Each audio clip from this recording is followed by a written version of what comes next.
Radio Laser. Aujourd'hui encore, il y a des concepts radio qui sont basés sur ce que vous aviez amené à RTL ou après à Europe 1, quoi. Le tout est info aujourd'hui encore. Le tout info, vous avez tout à fait raison. Le tout info découle directement. Chacun le fait à sa façon, mais c'est vrai que cette formule-là était suffisamment aboutie pour que plus personne ne puisse y échapper en quelque sorte. C'est évident que c'est la seule façon de donner rendez-vous à tous ceux qui arrive par vague en permanence.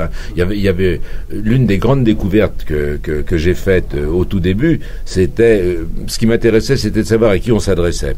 Et l'une des grandes découvertes, ça a été que les Français, c'était le premier sondage, comme ça fait par les annonceurs. Les Français écoutaient en moyenne la radio 20 minutes. Donc c'était évident qu'il fallait faire un journal toutes les 20 minutes. En fait, c'était une erreur d'interprétation, mais j'étais tout seul, personne ne venait m'aider, donc je me suis bien gouré. J'ai oublié que, en revanche, ceux qui se lèvent à 5 heures du matin, ils vont pas se lever pour écouter 20 minutes. Ils veulent avoir l'info en 5 minutes et qu'il faut mettre beaucoup plus serré les journaux du matin et beaucoup plus proches les uns des autres. En revanche, quand vous êtes à 8 heures, faut pas refaire un journal au bout d'un quart d'heure. Le journal de 8 heures, il doit faire une demi-heure. Donc, on a bien aménagé ça. Mais il n'empêche que ce qu'on avait découvert, c'était qu'il fallait de l'info pendant 3 heures, tout le temps. Et qui plus est, tout était info, y compris l'arrivée des Beatles, y compris l'arrivée de Lady Gaga aujourd'hui, si elle fait je sais pas quoi. Enfin, tout est info. Elle fait des trucs tous les jours, de toute façon. Voilà. Et l'avenir aujourd'hui, si vous deviez travailler sur un nouveau concept en radio, ça serait quoi? Le média radio, est-ce qu'il a un avenir aujourd'hui? Ah, je suis sûr qu'il a un avenir. Vous savez, sans aucune flagornerie, je continue de prendre plus de plaisir. Par exemple, là, quand on va rendre visite aux radios ou aux télés, je prends beaucoup plus de plaisir à la radio. La radio, c'est un média humain. La télé, il y a de l'humain dedans, mais il y a quand même énormément de pesanteur technique. Il y a des choses que vous ne pouvez pas éviter. Vous allez me dire, mais nous aussi avec le son.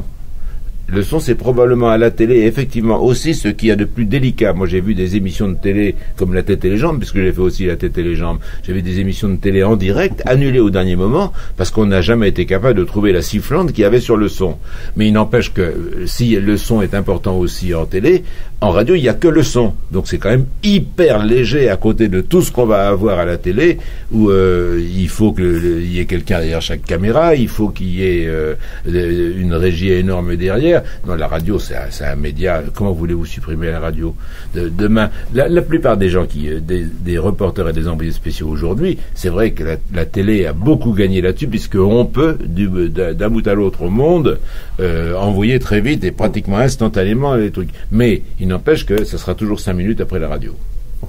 Et juste un truc rigolo, là vous nous interviewez avec un appareil, un micro-enregistreur digital, et toi tu racontes dans le bouquin comment tu faisais des interviews avec des Nagra, avec des enregistreurs Nagra à bande évidemment, mais même pas à pile, c'est-à-dire qu'il fallait tourner la manivelle. Et le Nagra, heureusement, il y avait une bandoulière costaud, qui était large de plus de 5 cm. Heureusement, parce que sinon, il y avait de quoi démolir l'épaule de n'importe quel type.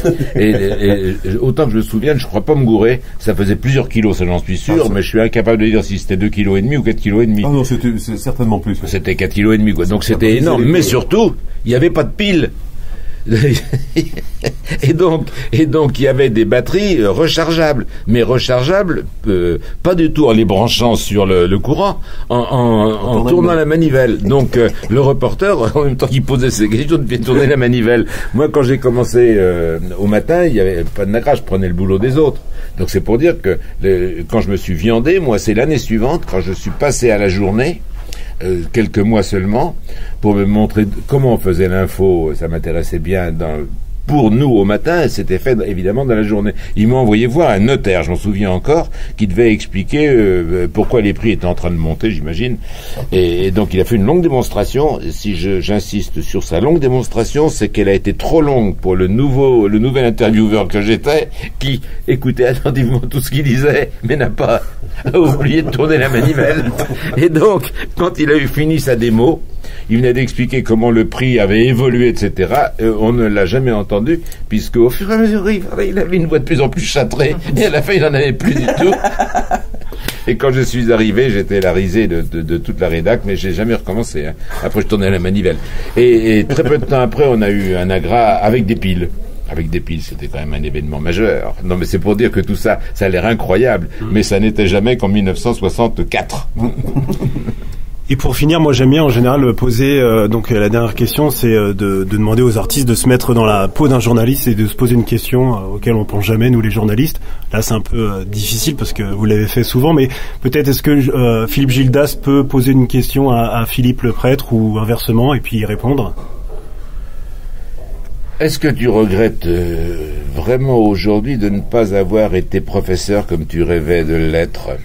Alors là, je vais faire la réponse tout de suite. Alors sûrement pas, mon Dieu.